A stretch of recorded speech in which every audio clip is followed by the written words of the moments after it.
মার্লিনের নামটা একটা ব্র্যান্ড, এটা অনেক আগে থেকেই জানা, চারিদিকেই দেখতে পাই। মানে কলকাতায় এদিক ওদিক ঘুরতে গেলে মার্লিনের একটা কোনো বিল্ডিং বা একটা প্রজেক্ট চোখে পড়েই। আমরা একটু চেয়েছিলাম এমন একটা জায়গা, একটু কোয়াইট এনভায়রনমেন্টে থাকতে, মনে হয় এখানে আমরা পাবো।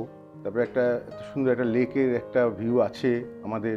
আমার এই মার্লিনের এই প্রজেক্টটা ভালো লেগেছে কারণ এখানে 3 BHK 3 টয়লেট, ডাইনিং কাম ড্রয়িংটা বেশ অনেকটাই বেশি আর কি মনে হয়েছে আমার, মানে যতটা আমার প্রয়োজন মনে হয়েছিল।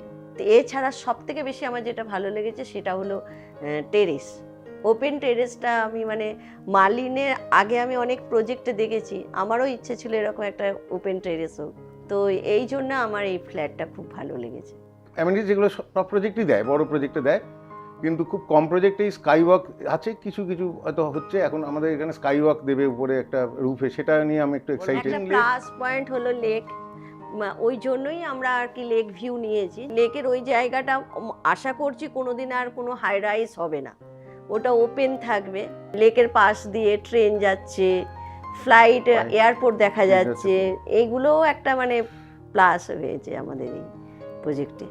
কানেক্টিভিটিটা একটা অসাধারণ, এবং বিটি রোডে তো বাসের কোনো শেষ নেই, সব দিক দিয়েই মানে কানেক্টিভিটিটা একটা খুবই প্লাস পয়েন্ট।